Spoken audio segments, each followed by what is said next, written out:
దేవునికి స్తోత్రం. ప్రియులారా, ఒక స్త్రీని ఎందుకు గనురాలైన స్త్రీగా బైబిల్లో పిలువబడ్డది అని తెలుసుకుందాము. 2వ రాజులు 4వ అధ్యాయము 10వ వచనంలో ఈమె గురించి మనకు తెలుస్తుంది. ఒక దినమందు ఎలీషా షునేము పట్టణముకు వెళ్ళగా అతడు గనురాలైన యొక్క స్త్రీ అతన్ని భోజనము చేయుటకు బలవంతము చేయగా అతను ఆ మార్గంలో వెళ్ళిన ప్రతిసారి ఆమె ఇంట భోజనము చేయుచూ వచ్చుచుండెను. కాబట్టి ఒకరోజు తన పెనిమిటిని చూచి, ఈ భక్తిగల దైవజనునికి గోడ మీద ఒక గదిని కట్టిద్దాము అన్న ఆలోచనను తెలియచెప్పి దాన్ని చేయుటకు పూనుకున్నది. అంటే భక్తిగల దైవజనుని అనగా మొదటిగా ఆమె ప్రభువుకు తన ఇంటిలోనికి ఆహ్వానించిందన్నట్లు. కాబట్టి ఆమె గదిని కట్టి దానిలో ఒక మంచమును, బల్లను, పీటను, దీపస్తంభములను ఉంచుటకును అచట బస చేయుటకును ఇంటిలోకి చేర్చుకున్నదన్నమాట. అయితే ప్రియులారా, ఇక్కడ మంచము అనగా ఎవరో కాదండి, యేసు ప్రభుల వారే. సొలొమోను రాజు మంచమొకటి చేయించదలుచుకొని ఎంతో ఎత్తుగా పెరిగినదియు దేవుని మందిరము కట్టించుటకై ఉపయోగించిన దేవదారు మ్రానును నరికి చేయించినాడు. అంటే మిక్కిలి హెచ్చైన మన ప్రధాన యాజకుడైన ప్రభువు సంఘము కొరకు నరకబడి స్వరక్తమిచ్చి సంఘమును ఏర్పరచుటకై సిలువలో ప్రాణమును పెట్టినాడు.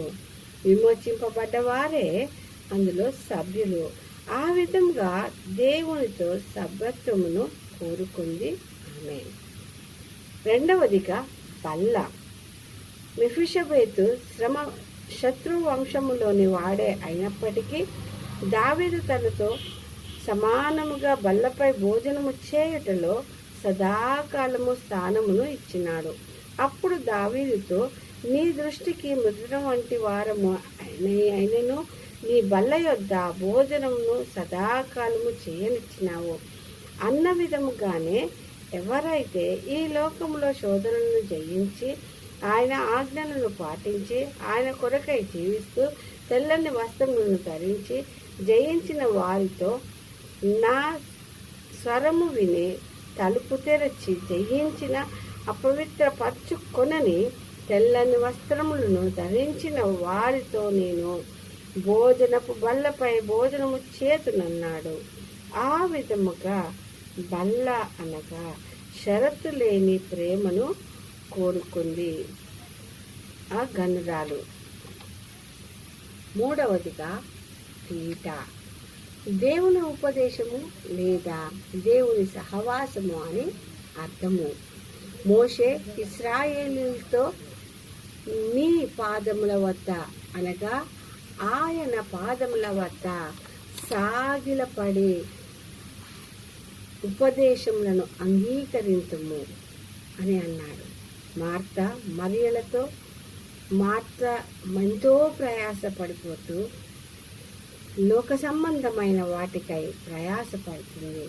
ఆ విధంగా కాక మరియా తన సమస్తమును అంటే లోక సంబంధమైన వాటిని చూడక ఆయన పాదముల వద్ద కూర్చొని ఆమె మనసును, ఆలోచనలను, సమయమును వెచ్చించి ఆయన నోటి నుండి వచ్చు అద్భుతమైన మాటలను, ఉపదేశములను వింటూ అంగీకరించుట ద్వారా ఆయన సహవాసమును కోరుకొని ఉన్నతమైన దానిగా నిలిచింది.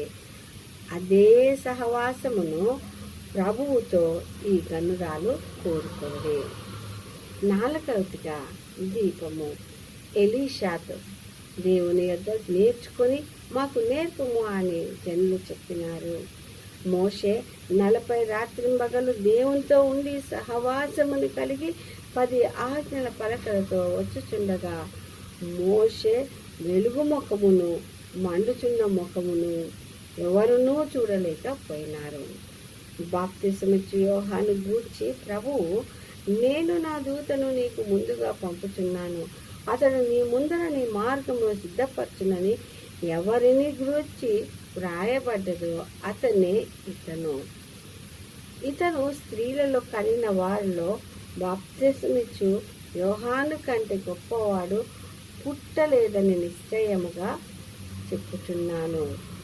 అయినను పరలోక రాజ్యములో అల్పుడైన వాడు అతని కంటే గొప్పవాడు.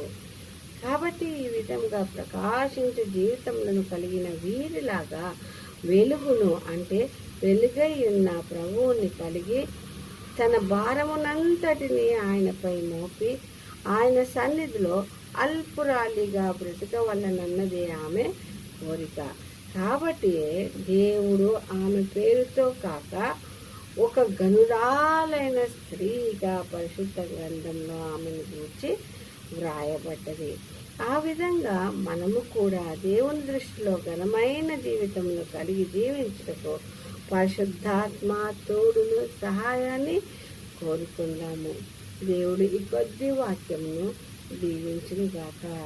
ఆమేన్, ఆమేన్, ఆమేన్.